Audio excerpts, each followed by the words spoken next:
Another Formula 1 race, another controversial clash between Formula 1 title rivals Max Verstappen and Lando Norris, only this time it was Verstappen who got penalised, and heavily too, as Norris declared Verstappen's driving dangerous. For McLaren, this will probably feel like justice finally done, as the team believes strongly that Verstappen should have been sanctioned during the United States Grand Prix for forcing Norris off the track during their late race battle for third place. The team felt so aggrieved they launched a right of review petition, asking F1 stewards to reconsider their decision to penalise Norris 5 seconds for overtaking Verstappen off track at turn 12.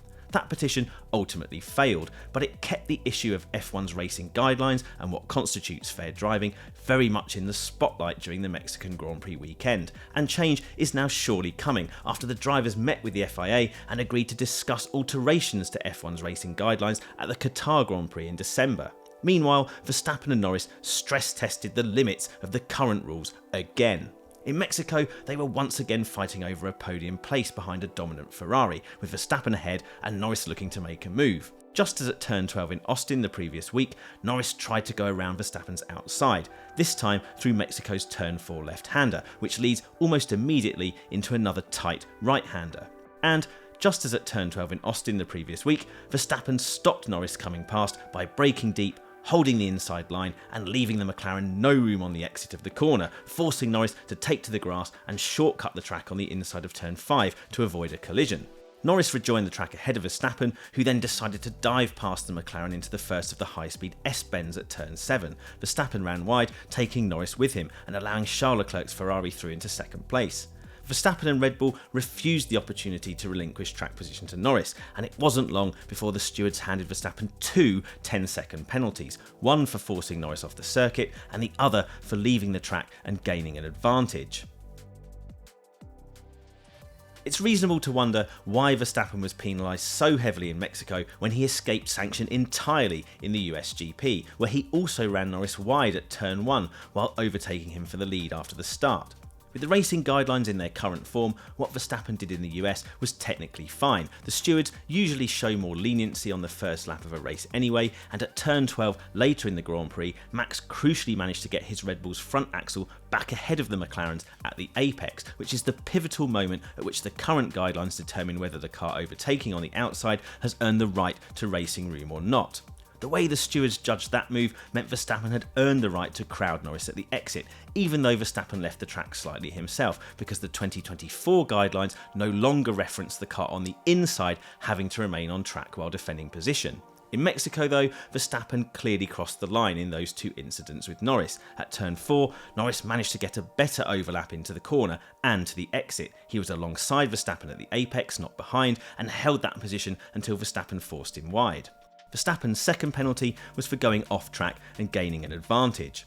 The current guidelines are very clear that cars overtaking on the inside of a corner cannot force the other car off the circuit on the exit. It's why George Russell was penalised for his pass on Valtteri Bottas at turn 12 in Austin. At turn 7 in Mexico, Verstappen was required to remain on track, but came nowhere close to doing so, having tried to dive bomb Norris into the corner. Whereas in Austin, this same criteria didn't apply to Verstappen, as Norris was the one deemed to be overtaking him on the outside. McLaren's Zak Brown felt 20 seconds was probably not enough for what Verstappen did. Predictably, Red Bull's Christian Horner thought 20 seconds was a bit on the harsh side. Horner argued Verstappen shouldn't have been penalised for what happened at turn 4 at all, and even produced some telemetry comparing Norris's fastest lap through there against the lap of the incident with Max to show how much faster Norris was going on the outside during the overtake and that he would never have made the corner. Which all sounds very Silverstone 2021, only without Alex Albon doing some kind of filming day reconstruction after the fact. Horner also feels it would be wrong to flip the racing guidelines to favour the car on the outside, which he feels this decision did. Regardless, Verstappen's aggression in this latest battle, seemingly determined to avoid letting Norris overtake him at all costs and then making a way too optimistic move to retake position, cost Max a significant chunk of points in his title fight with Norris. Had Verstappen kept it clean, he would surely have finished at least 4th, but the penalties limited him to 6th, behind the two Mercedes, which meant Norris cut Verstappen's advantage by 10 points rather than 6. It's possible too that Norris was absolutely determined to be more aggressive in his latest fight with Verstappen. At Austin, it was apparent Norris was lacking some confidence and decisiveness, leaving the door open for Max to pass him at turn 1 and then spending too long behind the Red Bull, wasting tyre life and momentum as Norris tried to come back past later in the race. Norris still feels aggrieved that Verstappen was considered to be ahead at the apex of turn 12 in Austin, because Norris feels the only reason Max was ahead was because he outbraked himself and overshot the corner. But Norris also accepts he is less battle-hardened than Verstappen in terms of their relative experience running at the front.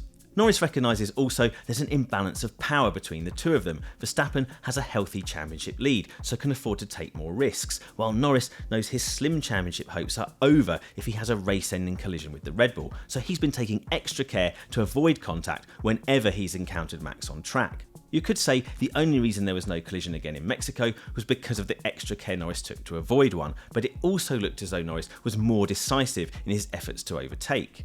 He didn't waste any laps stuck behind the Red Bull, killing his tyres. He went for it at the first opportunity, got his car into the correct position, and although he didn't manage a successful, legal overtake, he took the full benefit of Verstappen misjudging the situation.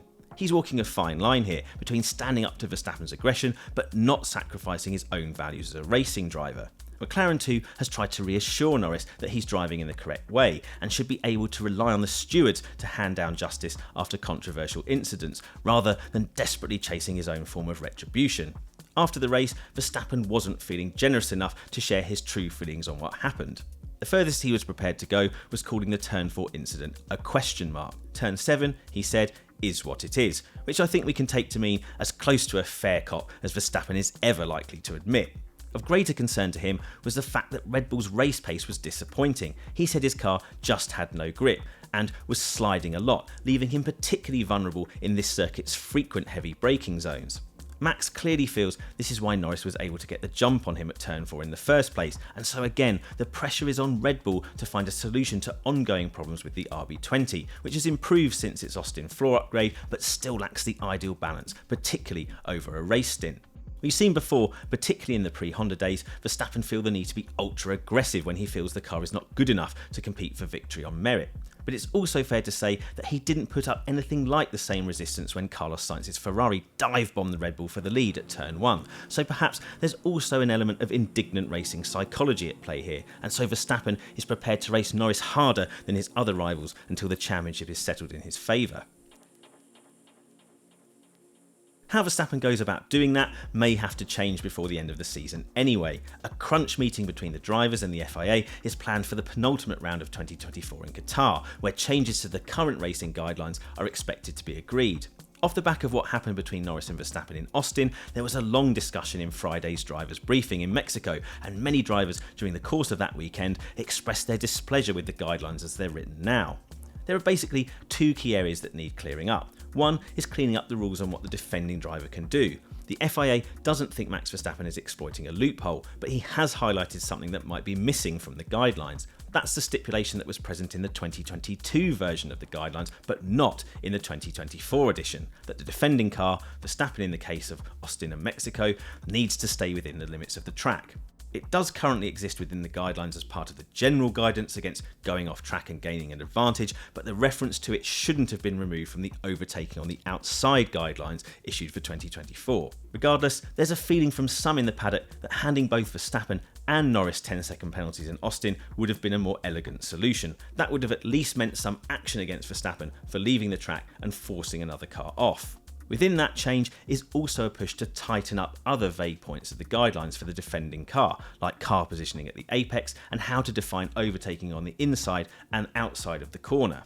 The other key issue is the need for clearer track limits. That was raised by several drivers, who pointed out that an Austria-style deterrent of a gravel strip at turn 12 at Austin would change the way those incidents play out.